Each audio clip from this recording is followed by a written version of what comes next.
என்னது MS Dhoni retire ஆக போறாரா? இந்த சீசன் தான் அவரோட கடைசி சீசனா? P-Dog வெளியிட்ட அதிர்ச்சி தகவல். ரீசெண்டா P-Dog என அழைக்கப்படும் பிரசன்னா கிரிக்கெட் அனலிஸ்ட் அவர்கள் ஒரு வீடியோ ஒன்று வெளியிட்டிருந்தார். அதுல என்ன சொல்லியிருந்தாருன்னா, போன மாசம் ஏப்ரல் 5ஆம் தேதி CSK vs DC மேட்ச்ல தோனி ரிட்டையர்மெண்ட் அனௌன்ஸ் பண்ணிருக்க வேண்டியது. அதனால தான் அந்த மேட்ச்ல அவங்க பேரண்ட்ஸ், அவங்க ஃபேமிலி எல்லாருமே இன்வைட் பண்ணியிருந்தார் தோனி. அன்பார்ச்சுனேட்டா ருத்ராஜ் கேக்வாட் இன்ஜரினால CSK மேனேஜ்மெண்ட் தோனி அவர்களை எக்ஸ்டெண்ட் பண்ணி விளையாட சொல்லி கேட்டிருந்தாங்க. அதை அக்செப்ட் பண்ணிட்ட தோனி அவர்கள் இந்த சீசன் ஃபுல்லா நான் விளையாடுவேன் CSK மேனேஜ்மெண்ட் கிட்ட சொல்லியிருந்தாரு. அதனால பாத்தீங்கன்னா நிறைய பிளேயர்ஸ் இன்ஜரி அப்படின்னு சொல்லிட்டு புது பிளேயர்ஸ் எல்லாம் CSK குள்ள எடுத்துட்டு வந்தாங்க. இன்னுமே பாத்தீங்கன்னா புது என்ட்ரியா உள்ள வந்துட்டு இருக்காங்க. CSK டீமை பில்ட் பண்ணிட்டு இருக்காங்க. 100% சொல்றேன், இந்த சீசன் தான் தல தோனியோட லாஸ்ட் சீசனா இருக்கும் அப்படின்னு சொல்லி நம்ம P-Dog அவர்கள் சொல்லியிருக்காரு.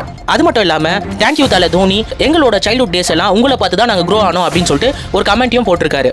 இந்த தகவல் உண்மையா இல்லையான்னு தெரியலங்க. மேபி இதுதான் தலையோட லாஸ்ட் சீசனா கூட இருக்கலாம். அப்படி இது உண்மையா இருந்ததுன்னா CSK vs RR மேட்ச் சேப்பாக்ல நடக்க போகுதுங்க. அதுதான் தோனியோட லாஸ்ட் அப்பியரன்ஸா இருக்கலாம் சேப்பாக் கிரவுண்ட்ல.